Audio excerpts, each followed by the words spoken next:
L'université de Harvard, symbole de prestige et d'excellence, dormait paisiblement sous une fine couche de neige en cette nuit de janvier.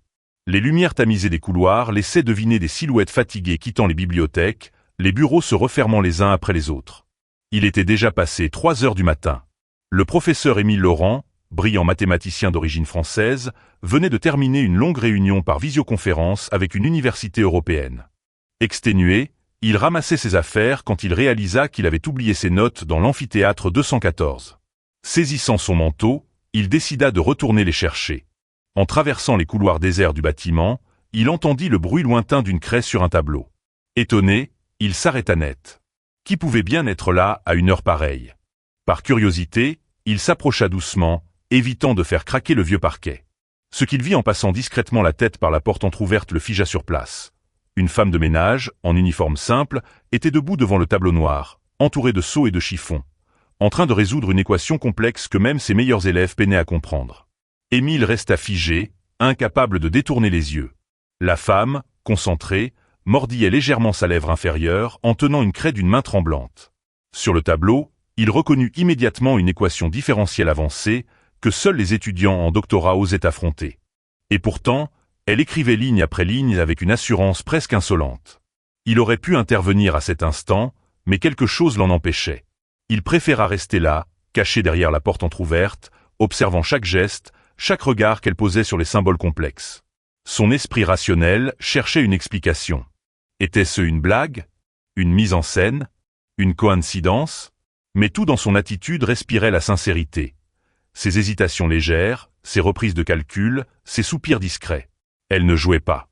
Elle cherchait. Mieux encore, elle comprenait. Chaque correction qu'elle apportait au tableau démontrait une maîtrise rare, presque effrayante. Émile sentit son cœur s'accélérer. Qui était-elle? Pourquoi était-elle ici, à nettoyer les salles, alors qu'elle possédait manifestement une intelligence que peu de ses collègues parvenaient à égaler? Il devait le découvrir, coûte que coûte. Il savait qu'il ne pouvait pas rester dans l'ombre éternellement. Inspirant profondément, Émile poussa doucement la porte, créant un léger grincement. La femme sursauta, laissant presque tomber la craie de surprise.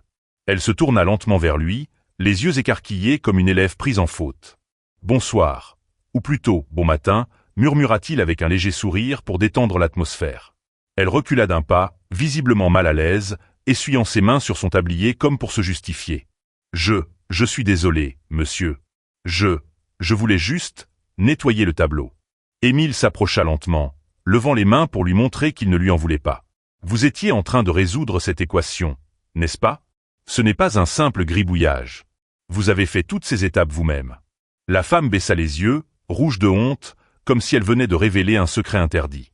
Mais Émile, au lieu de la juger, s'arrêta devant le tableau, les yeux brillants d'une curiosité sincère. « Dites-moi, comment avez-vous appris à faire ça? » Elle garda le silence un instant, serrant ses mains l'une contre l'autre comme si elle cherchait le courage de répondre. Son regard évitait celui du professeur, oscillant entre le sol et le tableau, comme si les mots étaient bloqués dans sa gorge. Finalement, dans un souffle à peine audible, elle murmura. « J'ai toujours aimé les chiffres. J'étudiais les mathématiques, avant que la vie ne me rattrape. » Émile fronça les sourcils, intrigué. « Vous étiez étudiante? Ici, à Harvard ?» Elle secoua doucement la tête. « Non, monsieur, dans mon pays. Au Pérou. Mais j'ai dû abandonner mes études pour aider ma famille. J'ai quitté tout ça. J'ai pensé que je ne toucherais plus jamais une équation de ma vie. » Le professeur sentit un frisson lui parcourir le dos. Elle parlait avec une humilité désarmante, sans chercher à impressionner. Et pourtant, sur ce tableau, il venait de voir une preuve éclatante de son génie étouffé. Ce n'était pas un hasard. Elle avait un don que la vie avait mis en veille, mais qui n'avait jamais disparu. Il fit un pas de plus vers elle, avec une lueur nouvelle dans les yeux. « Quel est votre nom, madame ?» Elle leva timidement les yeux et répondit. « Maria. Maria Gonzalez. » Émile, incapable de détourner le regard, se sentait déjà envahi par une certitude grandissante. Il venait de croiser une femme que le monde avait oubliée, mais dont l'esprit brillait plus fort que celui de bien des diplômés qu'il côtoyait chaque jour. Il savait qu'il devait faire quelque chose. Il recula légèrement et regarda le tableau une dernière fois avant de se tourner vers elle. « Maria, demain matin, j'ai un séminaire privé avec mes doctorants. Je vous invite à y assister. Pas comme femme de ménage, mais comme invitée. » Maria le regarda, complètement déstabilisée, presque paniqué. « Non, je ne peux pas, je n'ai rien à faire là-bas, je ne suis personne ici. » Émile s'approcha à nouveau, adoucissant le ton. « Vous êtes bien plus que vous ne l'imaginez. Ce que vous avez écrit là, peu de mes élèves sont capables de le faire. S'il vous plaît, venez. Juste une fois. Après, si vous voulez disparaître, je n'insisterai pas. » Elle hésita longuement, serrant les poings contre sa poitrine. Puis, d'une petite voix tremblante, elle murmura. « D'accord, une seule fois. » Maria rentra chez elle cette nuit-là, mais le sommeil ne vint jamais. Son petit studio, modeste et silencieux, semblait étrangement étroit face à l'invitation qui venait de bouleverser son monde. Elle se revoyait encore, craie en main, face au regard perçant du professeur. Avait-elle fait une erreur? Était-ce un piège? Une humiliation publique? Toute la nuit, elle resta assise sur le bord de son lit, les mains crispées sur un vieux carnet de notes qu'elle gardait précieusement depuis des années. C'était tout ce qui lui restait de son passé d'étudiante. Elle l'ouvrit, relisant les équations griffonnées, les théories oubliées, les rêves abandonnés. Le doute la rongeait. Que dirait-elle devant ses doctorants? Ils se moqueraient sûrement d'elle, la verraient comme une usurpatrice, une intruse sans diplôme ni titre. Mais au fond de son cœur, une voix plus forte que la peur murmurait. Tu n'as rien à perdre, et peut-être tout à gagner. Lorsque l'aube commença à percer timidement les rideaux, Maria se leva enfin.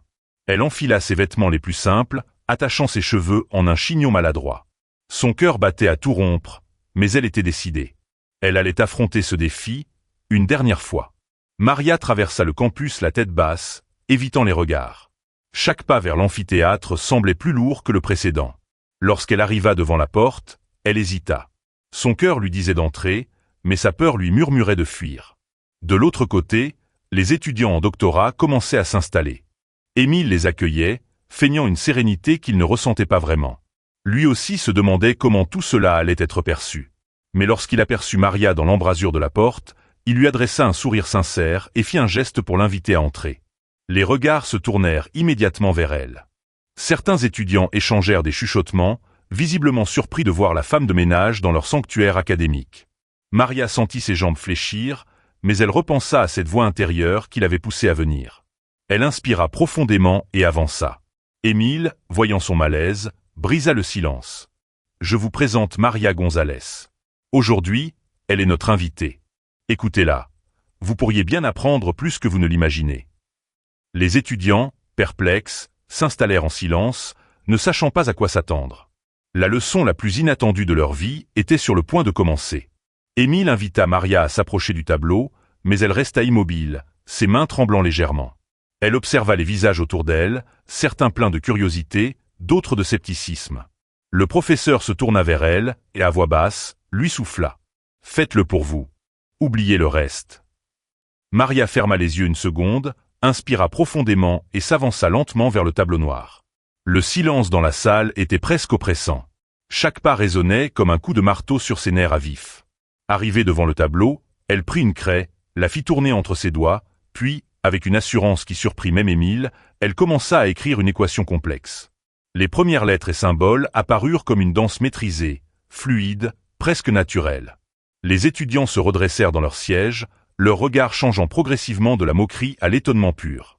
La salle entière semblait hypnotisée par les lignes qui se formaient sous la main de cette femme qu'ils n'auraient jamais imaginée à cette place.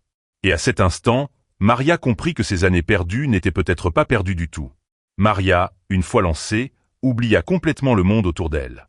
Chaque symbole, chaque transformation d'équation, semblait couler naturellement de son esprit vers le tableau. Ce qui avait commencé comme une démonstration hésitante devint une véritable leçon magistrale.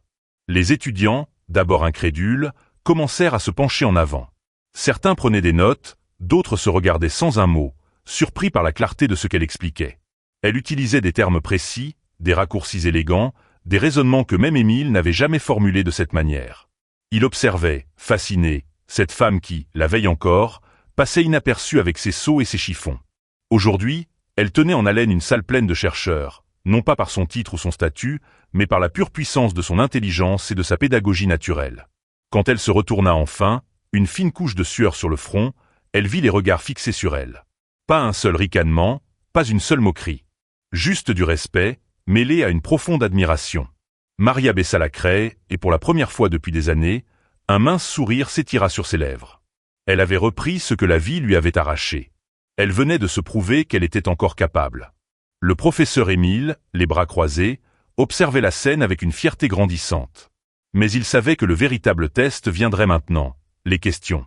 Il se tourna vers ses étudiants et, d'un geste encourageant, les invita à réagir. Un premier étudiant leva la main, hésitant. « Madame, pouvez-vous expliquer comment vous êtes arrivée à cette optimisation ? Je n'ai jamais vu cette approche. » Maria le regarda, surprise, puis s'approcha lentement. Elle reprit la craie et détailla chaque étape, avec une clarté et une logique désarmantes. Un deuxième étudiant enchaîna avec une question plus technique, puis un troisième, et bientôt la salle devint un véritable forum animé. Émile restait en retrait, laissant Maria répondre à chaque intervention, sans jamais perdre le fil. Plus elle répondait, plus les étudiants se redressaient, captivés par la simplicité avec laquelle elle démystifiait les problèmes les plus complexes. Elle ne se contentait pas de répondre, elle enseignait avec une humanité que peu de professeurs savaient transmettre. Lorsque le dernier étudiant baissa la main, un silence impressionné remplit la salle. Maria, tremblante mais le regard lumineux, se tourna vers Émile. Il s'approcha doucement et dit, d'une voix émue, « Bienvenue, Maria. Vous avez toute votre place ici, et vous venez de le prouver devant tout le monde. » Personne ne s'attendait à ce qu'il se passe ensuite. Un des doctorants, le plus sceptique de la salle, frappa doucement dans ses mains, rompant le silence. Puis un autre, puis un troisième.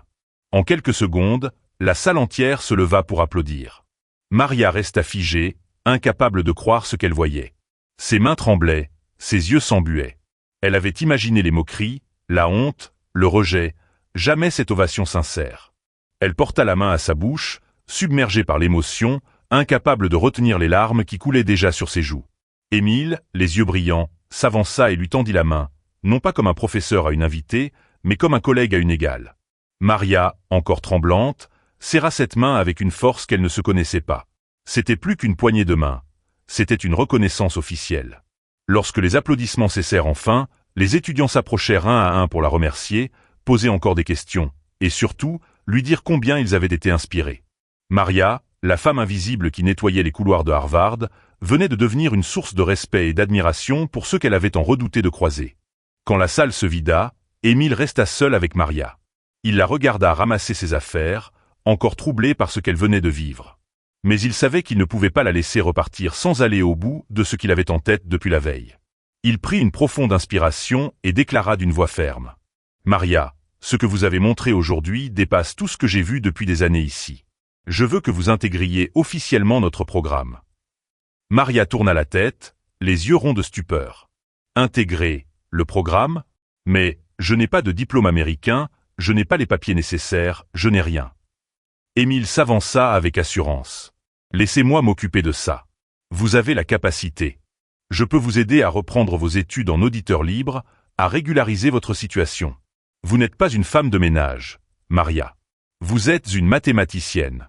Et Harvard a besoin de vous, même si vous ne le voyez pas encore. » Elle sentit ses jambes fléchir, le souffle coupé par l'émotion. Elle chercha ses mots, mais rien ne sortit.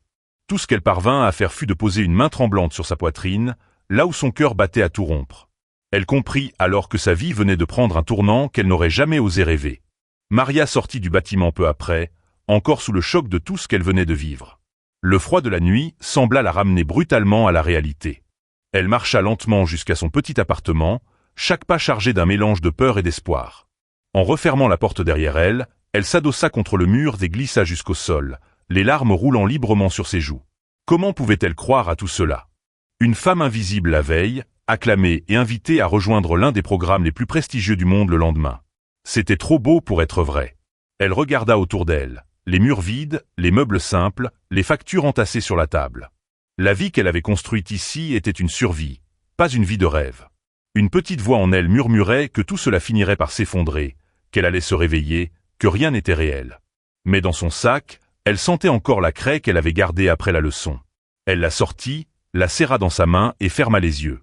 Non, ce n'était pas un rêve. C'était une seconde chance, fragile peut-être, mais bien réelle. Et cette fois, elle était prête à se battre pour la saisir. Dès le lendemain, Émile commença à activer ses contacts. Il savait que le talent ne suffisait pas à ouvrir les portes d'une institution comme Harvard. Les règles administratives, les statuts d'immigration, les procédures d'inscription étaient des murs plus solides que n'importe quelle équation. Il passa des heures à défendre son cas auprès de la direction, expliquant que Maria avait plus que le potentiel. Elle avait la preuve, gravée sur ce tableau, d'un niveau que peu de candidats affichaient. Mais les arguments techniques ne suffisaient pas. On lui parlait de procédures, de quotas, de réglementations strictes. Pendant ce temps, Maria vivait chaque jour avec l'angoisse d'un coup de téléphone qui ne viendrait peut-être jamais. Elle continuait à faire ses heures de ménage, chaque nuit plus douloureuse que la précédente, voyant les étudiants qu'elle avait impressionnés passer à côté d'elle sans plus la reconnaître. Mais Émile n'abandonnait pas. Lors d'une réunion clé avec le comité des admissions, il posa sur la table une vidéo discrètement filmée par l'un des doctorants lors de la fameuse démonstration. La salle resta silencieuse, captivée par les images. Et lorsqu'elles s'arrêtèrent, Émile déclara d'une voix posée mais ferme. « Voilà la meilleure candidature que vous recevrez cette année. » Maria, de son côté, vivait dans une tension permanente. Chaque soir, elle rentrait de son travail en regardant son téléphone, espérant voir s'afficher le nom d'Émile ou de l'université. Mais les jours passaient, et aucun appel ne venait. Le doute, encore une fois, grignotait ses certitudes. Elle en vint même à penser que le professeur avait peut-être abandonné, que le système était plus fort que ses bonnes intentions. Le courage qu'elle avait rassemblé pour entrer dans cette salle semblait déjà s'effriter face à la réalité administrative. Une nuit, alors qu'elle nettoyait une dernière fois l'amphithéâtre 214, elle se laissa glisser contre un mur, fatiguée, les yeux perdus vers le tableau vide. Elle avait effacé tant d'équations qu'elle avait presque oublié les siennes. Un soupir échappa de ses lèvres. C'est alors que son téléphone vibra doucement dans sa poche. Ses mains tremblèrent en le sortant. Le nom d'Émile s'affichait. Elle hésita une seconde, ferma les yeux et décrocha. La voix du professeur, chargée d'émotion, lui souffla. « Félicitations, Maria. Vous êtes acceptée. » Le matin suivant, Maria se présenta sur le campus, cette fois sans son uniforme de femme de ménage. Elle portait des vêtements simples, mais ses yeux trahissaient une émotion qu'elle ne parvenait plus à contenir. Chaque pas la ramenait à ce rêve qu'elle avait cru perdu à jamais. Émile l'attendait devant le bâtiment principal. Lorsqu'il la vit arriver, il s'avança, lui tendit la main avec un sourire sincère. Maria hésita, puis saisit cette main qui, quelques jours plus tôt, lui avait ouvert une porte qu'elle n'aurait jamais osé pousser seule. Ils entrèrent ensemble dans une petite salle où l'attendaient les autres doctorants. Cette fois, personne ne chuchota, personne ne détourna le regard. Au contraire, certains lui sourirent timidement, d'autres hochèrent la tête en signe de bienvenue. Elle n'était plus une étrangère, elle faisait partie du groupe. Émile prit la parole. « Nous avons aujourd'hui une nouvelle collègue parmi nous.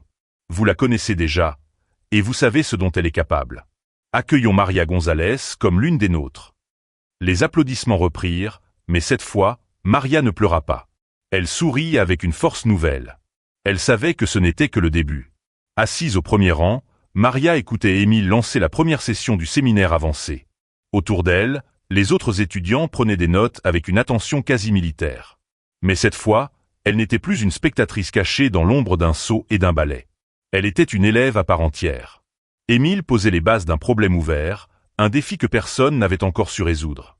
Il interrogea la salle, provoquant les esprits. Maria sentait son cœur battre à tout rompre. Était-elle prête à oser une nouvelle fois? Ou devait-elle se contenter d'écouter, de rester discrète? Un des étudiants osa proposer une première approche.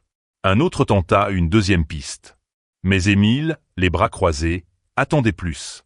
Il laissa son regard glisser jusqu'à Maria, sans rien dire, mais son regard seul suffisait à l'encourager. Prenant une profonde inspiration, Maria leva doucement la main. Le silence s'installa. Tous se tournèrent vers elle. Émile acquiesça. Maria se leva lentement, s'avança vers le tableau, et une fois encore, la craie entre ses doigts devint l'instrument d'une démonstration qui allait suspendre la salle entière. Maria traça les premières lignes avec une lenteur calculée, pesant chaque symbole, chaque flèche, chaque variable. Ses mains ne tremblaient plus. Cette fois, elle n'agissait pas pour prouver quelque chose à qui que ce soit, mais pour se prouver qu'elle méritait d'être là. Peu à peu, le tableau se remplit. Certains étudiants fronçaient les sourcils, d'autres échangeaient des regards surpris. Ils voyaient une approche qu'ils n'avaient jamais considérée, une lecture du problème qui cassait les schémas classiques. Quand elle posa enfin la craie, elle se retourna vers Émile, incertaine. Le professeur s'approcha, analysa le tableau en silence. Puis il esquissa un sourire large, presque fier, et déclara « C'est exactement ça ». La salle explosa en murmures et hochements de tête. Ce n'était plus une surprise, ni un miracle. C'était la confirmation que Maria Gonzalez n'avait rien volé à personne. Sa place, Elle l'avait conquise. Pas par chance. Pas par pitié. Par mérite. Et à cet instant, elle sentit une vague de soulagement l'envahir, plus forte que tout ce qu'elle avait ressenti jusque-là. Elle était enfin légitime. Les jours passèrent, et avec eux, Maria comprit qu'elle ne pouvait plus continuer à vivre entre deux mondes. Elle travaillait encore quelques nuits au service de nettoyage, par peur de perdre ce seul revenu qui lui permettait de survivre. Mais au fond d'elle, elle savait que cette double vie ne pourrait pas durer. Un soir, après un long séminaire où elle avait une nouvelle fois brillé, Émile la raccompagna jusqu'à la sortie. Il lui tendit une enveloppe, sans un mot. Maria l'ouvrit, tremblante. C'était une lettre officielle de l'université. Une bourse complète venait de lui être attribuée. « Cela couvre vos frais d'études et vos besoins essentiels », dit Émile avec un sourire. « Mais je n'ai rien demandé », répondit-elle, la gorge serrée. « Vous n'avez pas eu besoin de le faire. Vous l'avez mérité. » Maria sentit ses genoux fléchir sous le poids de l'émotion. Pour la première fois depuis des années, elle n'aurait plus à choisir entre survivre et rêver. Ce qu'elle pensait impossible était en train de se réaliser. Elle décida alors, non sans une immense tristesse, de déposer sa lettre de démission au service de nettoyage. Ce fut une décision douloureuse, mais nécessaire. Elle quittait l'uniforme bleu qu'il avait défini si longtemps pour enfin revêtir celui qu'elle avait toujours rêvé de porter, celui d'une chercheuse. Le lendemain, Maria arriva sur le campus comme jamais auparavant. Non pas par une porte arrière, non pas en marchant tête baissée, mais par l'entrée principale, un sac d'étudiante sur l'épaule. Le bâtiment qu'elle avait nettoyé pendant des années semblait soudain lui sourire différemment. Les agents d'entretien qu'elle croisait la regardaient avec surprise, certains avec admiration, d'autres avec une tendresse silencieuse. Maria, le cœur serré, les salua un à un. Elle savait ce que signifiait chaque heure qu'il passait dans l'ombre, car elle avait vécu cette invisibilité. Lorsqu'elle entra dans la salle de cours, les étudiants se levèrent instinctivement, comme pour lui rendre l'honneur qu'elle méritait depuis le premier jour. Elle s'installa à une table comme tous les autres, mais cette fois, sans craindre d'être une intruse. Elle était enfin à sa place. Émile entra quelques minutes plus tard, un sourire complice sur les lèvres. « Mesdames, messieurs, je vous présente une collègue et une source d'inspiration. » Les applaudissements remplirent la salle. Maria, les larmes aux yeux, comprit que ce jour marquait non seulement le début de ses études, mais la renaissance d'une vie qu'elle croyait perdue à jamais. Quelques semaines plus tard, Émile invita Maria à intervenir lors d'une conférence interne sur les parcours atypiques. Hésitante au début, elle finit par accepter. Elle savait que son histoire n'était pas qu'un miracle personnel, mais une preuve vivante que le talent peut se cacher là où personne ne regarde. Le jour venu, elle monta sur scène devant des dizaines d'étudiants et de professeurs. Le silence était total. Elle prit une profonde inspiration et raconta son histoire.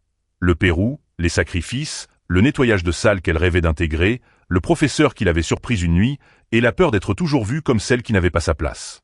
À mesure qu'elle parlait, elle voyait les visages changer. Certains baissaient la tête, d'autres avaient les larmes aux yeux. Elle comprenait que ce qu'elle vivait n'était pas unique. D'autres, dans l'ombre, portaient aussi des rêves qu'ils pensaient enterrés. Elle termina son discours avec une phrase simple, mais puissante. « Vous ne savez jamais de quoi une personne est capable, jusqu'à ce que vous lui laissiez une chance. » La salle se leva, applaudissant plus fort que jamais. Maria avait non seulement trouvé sa place, elle devenait une voix d'espoir pour tous les invisibles du monde. Après cette conférence, la vie de Maria sur le campus ne fut plus jamais la même. Là où elle passait autrefois inaperçue, elle était désormais saluée, invitée, écoutée. Les étudiants l'arrêtaient dans les couloirs, non pour poser des questions sur les horaires de nettoyage, mais pour discuter de mathématiques, de théorie et de la vie. Des professeurs, même ceux qui n'avaient jamais remarqué sa présence, venaient la féliciter pour son courage. Beaucoup lui confiaient qu'ils n'auraient jamais imaginé qu'une femme sans diplôme officiel puisse faire trembler toute une salle de doctorants. Elle les surprenait, non seulement par son savoir, mais par son humanité et sa façon de raconter. Un jour, un jeune étudiant s'approcha d'elle timidement et lui dit « Je pensais que je n'étais pas assez intelligent pour être ici, mais votre histoire me donne envie d'essayer encore. » Maria sentit une chaleur l'envahir. Elle avait rêvé d'être une chercheuse, mais elle comprenait à cet instant que son rôle allait bien au-delà. Elle devenait une source d'inspiration pour ceux qui doutaient d'eux-mêmes. Et chaque jour, elle se promettait de ne jamais oublier d'où elle venait, ni ceux qu'elle avait laissés derrière. Car elle savait que le vrai génie se cache parfois là où personne ne prend le temps de regarder. Quelques jours plus tard, alors qu'elle traversait le campus en direction de la bibliothèque, Maria s'arrêta devant la réserve du service de nettoyage. Elle regarda longuement la porte, le cœur serré. C'est là qu'elle avait passé des années dans l'ombre, sans que personne ne remarque son existence. Poussée par une impulsion soudaine, elle frappa doucement et entra. Les anciens collègues qu'elle n'avait pas vus depuis sa démission levèrent les yeux, surpris et émus de la voir. Ils se regardèrent sans oser parler au début, de peur de déranger ce qu'ils pensaient être une nouvelle Maria. Mais elle ne venait pas en visiteuse importante. Elle venait en amie. Elle les serra un à un dans ses bras, les remerciant pour chaque mot de soutien qu'il lui avait donné sans savoir, pour chaque sourire, pour chaque silence partagé pendant les nuits de travail. « Je ne serai jamais trop loin de vous », leur dit-elle. Elle leur parla de ses études, de ses projets, et les invita à assister à une de ses futures conférences. Car Maria savait que personne ne devrait être condamné à rester invisible toute sa vie, et elle comptait bien offrir à chacun la reconnaissance qu'il méritait. Quelques semaines plus tard, une idée germa dans l'esprit de Maria. Elle en parla à Émile, les yeux pleins d'espoir. Elle ne voulait pas seulement étudier pour elle-même, elle voulait créer un programme à Harvard, un espace où les employés les plus invisibles de l'université, agents de nettoyage, cuisiniers, agents de sécurité, pourraient recevoir des cours d'introduction aux matières qu'ils n'avaient jamais pu toucher. Il doit bien y avoir d'autres Maria, d'autres talents cachés, qui attendent juste qu'on les voie, expliqua-t-elle à Émile. Le professeur fut immédiatement convaincu. Ensemble, ils rédigèrent une proposition officielle et la présentèrent à la direction. Le projet fut accueilli avec scepticisme par certains, mais aussi avec enthousiasme par d'autres, touchés par l'audace et la sincérité de l'initiative. Bientôt, une petite salle fut aménagée pour accueillir le premier groupe. Maria, tremblante d'émotion, regarda les premiers participants entrer, des visages familiers, des collègues qu'elle avait côtoyés pendant des années. Ils s'installaient timidement, comme elle l'avait fait la première fois. Et ce jour-là, debout devant eux avec une craie à la main, Maria Gonzalez devint officiellement la première professeure issue du service de nettoyage de Harvard, prête à rendre à d'autres ce que la vie lui avait enfin rendu, une voix. Ce jour-là, Maria sentit son cœur battre comme jamais. Elle s'avança devant le petit groupe d'employés, qui semblait aussi nerveux qu'elle l'avait été des semaines plus tôt. Certains baissaient les yeux, d'autres jouaient nerveusement avec leurs mains, craignant peut-être de ne pas être à la hauteur. Maria se reconnaissait dans chacun de leurs regards. Elle savait ce que c'était de se sentir à la mauvaise place, de croire qu'on n'a pas le droit d'apprendre. Elle sourit tendrement et leur dit « Je sais ce que vous ressentez, parce que j'ai été assise là où vous êtes, pas si longtemps que ça. » Un silence respectueux s'installa. Maria s'approcha du tableau, prit une craie et inscrivit les premiers mots. Tout le monde est capable d'apprendre. Ce n'est pas une question de diplôme, ni d'origine, mais de cœur et de volonté. Les regards se levèrent, un à un. Les premiers sourires timides commencèrent à apparaître. Et Maria sut qu'elle venait de briser la première barrière, celle du doute. La leçon pouvait commencer. Ce jour-là, elle ne donna pas qu'un cours de mathématiques. Elle donna une leçon de vie. Une leçon que ses anciens collègues n'oublieraient jamais et qui allait changer le visage de l'université, un cœur à la fois. Les semaines qui suivirent furent bien au-delà des espérances de Maria. Le petit groupe d'employés grandit rapidement. Des agents de sécurité, des jardiniers, des employés de cuisine, tous vinrent timidement au début, puis avec plus d'assurance, prêts à découvrir ce que l'université pouvait leur offrir, eux qu'on n'avait jamais considérés comme des étudiants potentiels. Émile, admiratif, continua de soutenir chaque séance, organisant des interventions d'autres professeurs volontaires. Les étudiants, autrefois sceptiques, commencèrent eux aussi à s'impliquer. Certains proposèrent des ateliers, d'autres du tutorat. Une vague d'humanité se propagea à travers le campus. Maria, en regardant tout cela, se sentait à la fois fière et humble. Elle voyait dans chaque visage l'histoire qu'elle avait elle-même vécue. L'espoir refoulé, la peur d'être jugée, mais surtout la joie immense de se sentir enfin reconnue et capable. Un soir, alors qu'elle observait la salle pleine, elle murmura pour elle-même. Un tableau, une craie, et quelqu'un qui croit en vous. Parfois, c'est tout ce qu'il faut pour changer une vie. Et elle savait qu'ils étaient désormais des dizaines à écrire leur propre histoire, une à une, sur le même tableau où elle avait tout repris en main. Face à l'ampleur du mouvement, la direction de Harvard ne pouvait plus ignorer ce qui se passait. Le projet, porté par Maria et Émile, avait transformé l'atmosphère du campus. Le fossé entre les employés invisibles et les étudiants semblait se réduire chaque jour un peu plus. Un jour, sans prévenir, Maria reçut une lettre officielle. On l'invitait à une cérémonie spéciale organisée par l'université elle-même. Émile, fier comme jamais, lui remit l'invitation en souriant. Ils veulent que tu sois mise à l'honneur devant toute la communauté. Le jour venu, l'auditorium était plein à craquer. Étudiants, professeurs, employés, journalistes. Tous étaient là. Le doyen de l'université monta sur scène et raconta, devant une assemblée émue, l'histoire de cette femme de l'ombre qui avait réveillé une institution entière. Quand Maria fut appelée à monter sur scène, elle sentit ses jambes trembler. Mais en voyant les visages de ceux qui l'avaient soutenue, et surtout de ceux qu'elle avait aidés à croire en eux, elle trouva la force d'avancer. On lui remit une médaille d'honneur, rare et précieuse, non pour ses diplômes, mais pour avoir changé des vies. Ce jour-là, Maria González ne devint pas seulement une étudiante ou une professeure. Elle devint le symbole d'une université qui avait appris à regarder au-delà des apparences. Peu après la cérémonie, une grande revue internationale publia un article titré « De l'ombre à la lumière », l'histoire vraie d'une femme de ménage devenue l'âme d'Harvard. Les journalistes racontaient en détail chaque étape du parcours de Maria, depuis ses nuits passées à nettoyer les salles jusqu'à sa place actuelle en tant que figure de transformation sociale. Le récit fit rapidement le tour du monde. Des universités, des institutions, des médias internationaux prirent contact avec Harvard pour féliciter l'initiative. Des invitations pleuvaient pour que Maria vienne raconter son histoire dans d'autres pays, d'autres écoles, d'autres conférences. Maria, qui n'avait jamais quitté les rues discrètes de son quartier, se retrouva soudain face à une audience mondiale. Mais au lieu d'en tirer gloire ou vanité, elle répéta inlassablement le même message. Il y a des millions de gens comme moi, partout. Il suffit de leur donner une craie et une chance. Le téléphone de Lucia, une amie de longue date au service de nettoyage, sonna un soir. Maria, émue, l'invita à prendre le thé. Car malgré la notoriété, elle n'avait jamais oublié d'où elle venait, ni ceux qui l'avaient vue avant que le monde ne la découvre. Et c'est là que Maria comprit que son histoire n'était que le début. Celui d'un mouvement bien plus grand qu'elle. Un soir, alors que la médiatisation battait son plein, Maria ressentit le besoin de retourner là où tout avait commencé, l'amphithéâtre 214. Elle attendit que le bâtiment se vide, comme avant, lorsque personne ne remarquait sa présence. Elle entra doucement, alluma une seule lumière, et s'avança vers le tableau. Elle y posa la paume de sa main, fermant les yeux. Tant de souvenirs, de doutes et de peurs se mélangeaient à cet endroit. C'était là qu'elle avait osé, pour la première fois, écrire à nouveau après des années de silence. Sans réfléchir, elle saisit une craie, exactement comme elle l'avait fait cette nuit-là.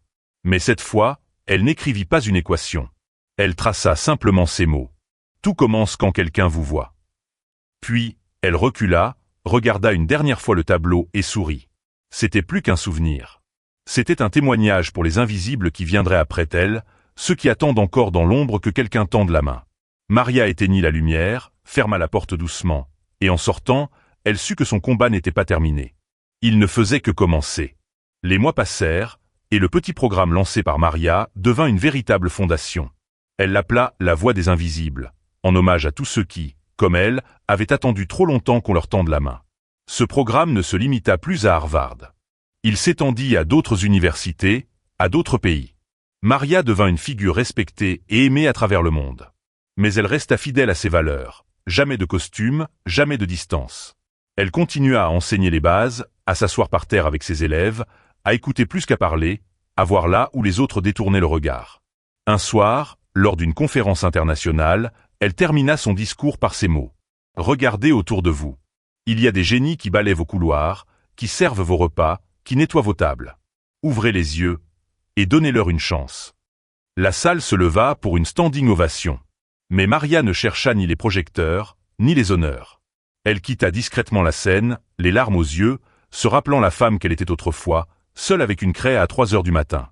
Ce jour-là, elle comprit que son nom resterait peut-être dans les livres, mais son vrai héritage serait inscrit dans chaque regard qu'elle aurait réussi à relever du silence.